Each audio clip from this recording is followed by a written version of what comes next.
बिस्मिल्लाहिर्रहमानिर्रहीम। अस्सलाम वालेकुम नाज़रीन, आप यूट्यूब चैनल देख रहे हैं। मैं इमरान खान हूँ। मिशन कराची तो तकरीबन मुकम्मल हो गया। मिशन कराची क्या था, मिशन सिंध था। और जिस तरीके से सिंध के लोगों ने रिस्पॉन्ड किया इमरान खान साहब को और उनके नज़रिए को, ये मिसाली था। सिंध के लोग शाबाश के मुस्तहिक हैं। कराची के कंधों पे जो बोझ आन पड़ा था, कराची ने वो बोझ उठा कर दिखाया है। कराची ने साबित किया कि वो जुल्म के, जबर के और फस्तायत के ख़िलाफ़ खड़ा है। एक ऐसा दौरा जिसमें सिर्फ चंद मुलाकातें थी, एक ऐसा दौरा जिसमें सिर्फ चंद स्ट्रीट मूवमेंट की बातचीत थी या लोगों से हल्की फुल्की इंटरेक्शंस थी, वो दौरा बड़े बड़े जलसों में तब्दील हो गया और फिर एक इतने बड़े जलसे के साथ इख्तिताम पजीर हुआ कि सबकी आंखें खुली की खुली रह गई। कुछ मनाजिर तो अब सामने आए हैं। जैसे जैसे सोशल मीडिया पे तस्वीर और वीडियोज़ आ रही हैं जो आम लोगों ने बनाई थी, वैसे वैसे पता चल रहा है कि कितनी बड़ी तादाद में लोग कहाँ कहाँ से निकल कर आ गए और कितनी बड़ी मोबिलाइजेशन हुई है कराची में, सिंध में। तो ये एक बड़ी तैयारी है जो पाकिस्तान तहरीक इंसाफ को लेकर जाएगी स्ट्रीट मूवमेंट की जगह पे। और 8 फरवरी 2026 ये वो एक दिन है जब पूरे पाकिस्तान को बंद करने की एक कोशिश अपोजिशन जमातों की जानिब से की जाएगी। लोग लगातार आ रहे थे और बड़ी दूर दूर तक लाइनें लगी हुई थी आने वाले लोगों की। जिस वक्त ये जलसा ख़त्म हुआ, अब रुकावटों के बावजूद ये जलसा हुआ है, लिहाजा एक बात याद रखी जाए कि ये मुज़ाहमत थी जो अवाम ने करके दिखाई है और यही स्ट्रीट मूवमेंट का एक वार्म अप मैच है जो पाकिस्तान तहरीक इंसाफ ने जीत लिया है। अच्छा, सिंध वालों की, जो सिंध के अंदर लोग मौजूद हैं ना, उनकी अब रिस्पॉन्सिबिलिटी है। जो लोग इमरान खान साहब के नज़रिए को फॉलो करते हैं, उनकी ये जिम्मेदारी है कि इस मोमेंटम को आगे बढ़ाना है उन्होंने। क्योंकि जो बड़ा टारगेट है इनका वो 8 फरवरी का है कि 8 फरवरी को पाकिस्तान का एक बड़ा इम्तिहान है कि कैसे पाकिस्तानी बाहर निकल कर आते हैं और एक बड़ा ट्रेंड चलाते हैं और पूरे मुल्क के हर चौक के अंदर वो डी चौक बनाते हैं। ये जो नारा है ना, जो सुहेल आफरीदी ने दिया है, हर चौक डी चौक, ये नारा इस वक्त एस्टेब्लिशमेंट के लिए सबसे बड़ी मुसीबत है। ये मैं आपको फिर बता रहा हूँ कि एस्टेब्लिशमेंट और मौजूदा हुक्मरानों के लिए जो सबसे बड़ी मुसीबत है वो यही नारा है कि हर चौक डी चौक। मसला ये है कि जब भी आप सारे पाकिस्तान को इकट्ठा करके एक मखसूस एरिया की तरफ लेकर जाना चाहते हैं, फ़र्ज़ करें रावलपिंडी या इस्लामाबाद, तो फिर होता यह है कि बेशतर लोग आ ही नहीं पाते अपने घरों से दूर। यानी लोगों में 90% लोग ऐसे होते हैं जो बहुत दूर ट्रैवल करने में दिलचस्पी नहीं रखते, वो नहीं आ पाते। ये सच्ची बात है, इसको मानना पड़ेगा। लोग अपने घर के आसपास ज़्यादा एहतजाज कर लेते हैं, बहुत दूर आने में लोग उतनी दिलचस्पी नहीं रखते, लोगों के वसाइल भी नहीं होते बाद औक़ात। और पाकिस्तान तहरीक इंसाफ कौन सा पैसा देकर लोगों को लेकर आती है या बसें वैगनें खाना देकर लेकर आती है। लोग बेचारे अपना बंदोबस्त भी खुद करके आते हैं। तो अपने इलाकों में तो लोग काम कर लेते हैं, बहुत दूर नहीं जाते। ये लोगों के अंदर एक थोड़ा कॉम्प्लेक्स भी होता है, प्रॉब्लम भी होती है।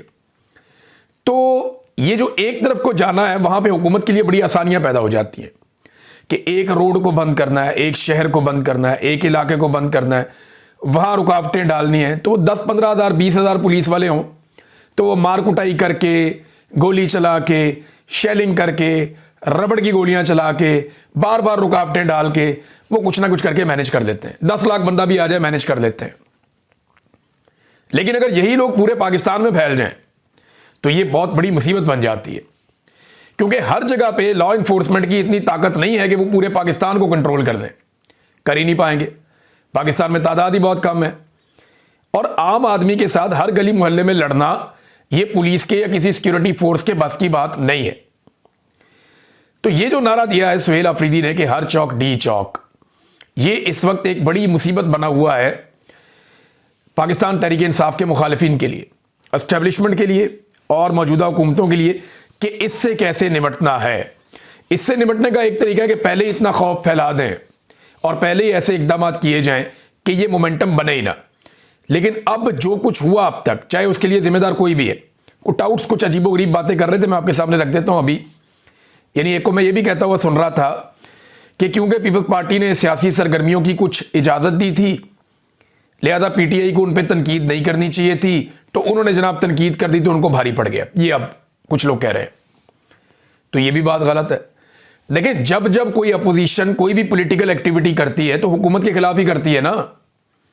ऐसा तो कभी नहीं होगा कि खैबर पख्तूनख्वा में जाके नून लीग जलसा करे या खैबर पख्तूनख्वा में जाके पीपल्स पार्टी जलसा करे तो वो सुहेल आफरीदी और इमरान खान की वहाँ तारीफ़ें करे इसलिए कि उनकी हुकूमत ने एनओसी दे दिया उनको वहाँ जलसा करने का? ऐसा तो नहीं होता। अपोजिशन ने, यानी इन लोगों को ना जमहूरियत की अलिफ बे भी नहीं पता। ये बेचारे टाउट टाइप के लोग हैं, जर्नलों से खबरें लेके चलाते हैं, बल्कि उनके बिहाफ के ऊपर पाकिस्तानी कौम को धमकियां भी लगाते हैं।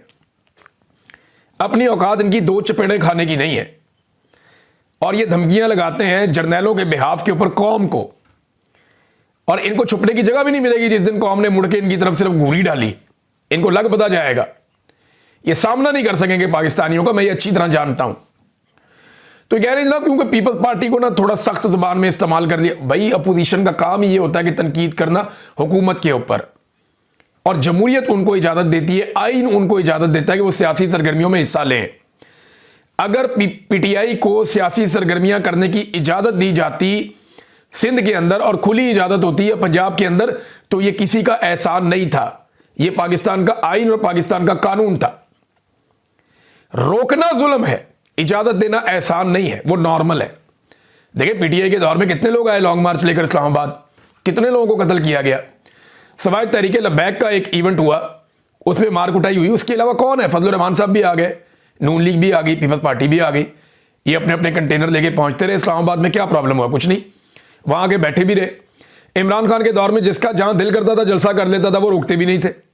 सिर्फ कोरोना के चंद दिनों में एसओपीज के तहत इन्होंने मना किया था कि अभी जलसे ना करें, लोगों को इकट्ठा ना करें, ये वबा फैल जाएगी। उसके अलावा तो कभी रोका नहीं, सब जलसे करते थे। तो इमरान खान कोई एहसान नहीं कर रहा था फजलुर रहमान पे या नवाज शरीफ पे या मरियम नवाज पे या बिलावल पे या जरदारी पे, नहीं कर रहा था, वो कोई एहसान नहीं था। वो एक आइन और कानून के अंदर एक इजाजत है जो सबको होनी चाहिए। अगर कोई रोक लेता है ताकत के बलबूते पे तो वो ज्यादती है, और पीएमएलएन ने और पीपल्स पार्टी ने ज्यादती की है एस्टेब्लिशमेंट के साथ मिलकर। और इस जुल्म के अंदर एस्टेब्लिशमेंट एक बड़े मुजरिम के तौर पे हमेशा मौजूद रहेगी, क्योंकि गंद मारना उन्हीं की वजह से होता है। इनकी तो औकात ही कोई नहीं है, उनके बगैर ये इतना गंद नहीं मार सकते। बिलाशुबा इनकी गंद मारने की कैपेसिटी बहुत है, लेकिन एस्टेब्लिशमेंट के बगैर ये ऐसे नहीं कर सकते। बहरहाल इनको जमहूरियत की अलिफ बे भी नहीं पता, ये उठ के तजिए करना शुरू हो जाते हैं और अब कह रहे हैं कि जी सुहेल आफरीदी को फारिग कर दिया जाएगा। और किस बुनियाद पे कह रहे हैं कि जनाब उसकी एक तस्वीर उसकी दूसरी तस्वीर से मैच कर गई तो हमने 9 मई में फिक्स कर देना है। वो जो एक तस्वीर है वो 9 मई की भी नहीं है, वो जो एक तस्वीर है वो उस जगह की भी नहीं है। एक बंदे की एक तस्वीर को दूसरी तस्वीर के साथ मैच कर दें तो उसको 9 मई में सजा दे देंगे। मैं आपको अपने मोबाइल में से निकाल के अपनी 2 फोटोज दे देता हूं, आप दोनों दे दें फोटोज, और दे के लाहौर फोरेंसिक लैब वालों से कहें कि जनाब इसको बताएं ये एक ही बंदा है, वो आप कहेंगे जनाब एक ही बंदा है, तो क्या इसकी बुनियाद के ऊपर मुझे 9 मई में फिट कर देंगे? ये क्या बकवास है? आपको साबित करना पड़ेगा कि वो बंदा उस दिन उस जगह मौजूद था और ये काम कर रहा था। ये आप कैसे साबित करेंगे? इन लोगों पे मुकदमात भी नहीं है, ये मुकदमे का हिस्सा भी नहीं है बंदा, और इसको उठा के जनाब उसके अंदर फिट करने जा रहे हैं कि हमने सुहेल आफरीदी को हटाना है। ये एस्टेब्लिशमेंट की एक ख्वाहिश है, एस्टेब्लिशमेंट को ये प्रॉब्लम है। देखिए ना, डीजी आईएसपीआर जिस लेवल तक पहुंच गए, उसके बाद डीजी आईएसपीआर और फौज की, यानी मुझे ऐसा लगता है वो जिद में हुकूमत चला रहे हैं ना। मिलिट्री एस्टेब्लिशमेंट जिद कर रही है ना, जिद के साथ निज़ाम चला रही है, तो उनकी कोशिश है कि सुहेल आफरीदी को घर भेजे। तो मैं एक बात तो बड़ी क्लियरली आपको बता दूं कि सुहेल आफरीदी इमरान खान का एक खिलाड़ी है, और इमरान खान की टीम में बेशुमार खिलाड़ी हैं। अगर आप सुहेल आफरीदी को निकालेंगे ना तो हाथ मल मल के रोएंगे और हाथ लगा लगा के पछताएंगे। वजह यह है कि आपको इससे बड़ी मुसीबत आपके गले पड़ जाएगी, ये मैं आपको पहले बता रहा हूं। अगर सुहेल आफरीदी को निकालेंगे तो इससे बड़ी मुसीबत आपके गले पड़ेगी। और एक चीज और बताऊं, आपको यह लगता है कि आप आराम से निकाल के हैप्पी बर्थडे टू यू कहेंगे, या आप ये हुकूमत घर भेज देंगे खैबर पख्तूनख्वा की, वहां कोई इमरजेंसी लगा देंगे तो लोग आपको कहेंगे शाबाश जबरदस्त आपने काम किया? नहीं, लोग आपके गले पड़ जाएंगे। एस्टेब्लिशमेंट के लिए खैबर पख्तूनख्वा एक मुसीबत बन जाएगा और एस्टेब्लिशमेंट बहुत बुरी तरह वहां फंस जाएगी। ये बात एस्टेब्लिशमेंट भी जानती है। बहरहाल ख्वाहिशात अपनी जगह पे हैं, ख्वाहिशात पूरी करने के लिए ये हमेशा उल्ट पटांग हरकतें करते रहते हैं। तो देखते हैं अब इसमें क्या करते हैं। सुहेल आफरीदी ने जो स्टेटमेंट दिया, सुहेल आफरीदी ने कहा कि सिंध हुकूमत ने जो बेहुरमती सिंध की अजरक और सिंधी टोपी की है, आप उन्हें कभी माफ ना करना। सिंध की आवाम ने जो मोहब्बत हमें दी है, इसको हम कभी नहीं भूलेंगे। ये सुहेल अफरीदी ने वहां पे स्टेटमेंट दिया, सिंध के लोगों का शुक्रिया अदा किया और सिंध की हुकूमत से शिकवा किया।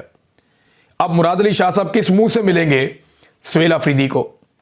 क्या वो मुलाकात कर सकते हैं कि जनाब आए बैठे मिलते हैं हम? और अगर मिलेंगे तो किस मुंह से मिलेंगे, ये भी एक बड़ा सवाल है। जितना जुल्म उन्होंने अपने सूबे में सुहेल अफरीदी और उनके साथियों के साथ किया कि एक वजीर आला की जान को खतरे में डाल दिया, और अब नासिर शाह साहब जो है वो गोंगलुओं से मट्टी झाड़ रहे थे, नहीं जी वो सेफ एरिया था, नहीं जी हमने उनको बचाया था, नहीं जी वो ट्रैफिक जैम थी। रात पुलिस वाले खुद बताते रहे कि हमें हुकूमत ने कहा कि सारे रास्ते बंद कर दो। वो 2 घंटे का रास्ता जो है ना, बिलावल को कभी आप निकाले ना हैदराबाद से यहाँ के लिए, तो ये 2 घंटे का टोटल रास्ता नहीं है, तो उसके ऊपर जो है 7-8 घंटे लग गए। ये अच्छा आपने प्रोटोकॉल दिया है। तो ये एक्चुअली मेहमान नवाजी के खिलाफ है, और जरदारी साहब ने सारी जो सिंध की रवायात है ना, उनको तबाह करके रख दिया। यानी आसिफ अली जरदारी ने सिंध का पानी भी कुर्बान कर दिया। पानी का मैं आपको सिंपली थोड़ा सा बता देता हूं कि देखिए, हमारे पास जो टोटल दरिया है उनमें से 3 दरिया तो अयूब खान ने दे दिए थे इंडिया को, रावी, सतलुज और ब्यास। चनाब और झेलम 2 बाकी दरिया रह गए। उन दोनों दरियाओं के ऊपर इंडिया ने हमारा पानी रोकना शुरू कर दिया। हम उम्मीद करते हैं हमारी फौज वो पानी छुड़वाएगी, लेकिन हमें अभी दिखाई नहीं दे रहा, इस बारे में कोई स्ट्रेटजी नजर नहीं आ रही। इंडिया हमारा पानी रोक कर बैठा हुआ है, फिर पीछे रह जाता है, और उसकी पुराने दरियाओं की वजह से दरिया दाजल जो था वो भी खुश्क हो गया, और आपका पूरा जो सहराई इलाका है चोलिस्तान का और सराउंडिंग का, वो सारा खुश्क हो गया। वहां पे एक दौर में खेती बाड़ी होती थी, अब खुश्क है। तो एक दरिया सिंध बचता है जो पंजाब को भी सैराब करता है और नीचे जाके सिंध वालों के सैराबी का भी काम करता है। अब दरिया सिंध का पानी 6 नहरों के जरिए से सहरा के अंदर ले जाया जा रहा है, जिसका पानी पहले इंडिया को दे दिया गया था। सहरा में जो है वो SIFC के तहत पाकिस्तानी जर्नैल जो है वो बहुत बड़े पैमाने पे ज़रूरी एक्टिविटीज़ करना चाहते हैं। यहीं पे जो अरब ममालिक के बादशाह हैं वो शिकार खेलने आते हैं, उनके पास बड़ी बड़ी ज़मीनें हैं, ये पानी उन इलाकों तक पहुंचाया जाएगा। तो आप अच्छी तरह समझ सकते हैं कि यहां से फ़ायदा किसको होगा। तो जरदारी ने तो सिंध का पानी भी कुर्बान कर दिया ना। जो पानी सिंध को मिलना था वो दरियाए काबुल के ऊपर भी, क्योंकि दरियाए काबुल का पानी भी दरियाए सिंध में आता है, तो वहां पे भी अफगानिस्तान इंडिया के साथ मुशावरत कर रहा है एक डैम बनाने की, वहां पे भी एक डैम बनाया जाएगा, वो कोशिश कर रहे हैं मिलकर। तो सिंध का पानी कम होता चला जाएगा, और सिंध का हारी जो है उसका सबसे बड़ा मुजरिम कौन होगा? आसिफ अली जरदारी, जिसने बाकायदा सिंधियों का पानी कुर्बान कर दिया सिर्फ इस चक्कर में कि आसिम मुनीर साहब मेरे बेटे को वजीर आजम बना देंगे एक दिन।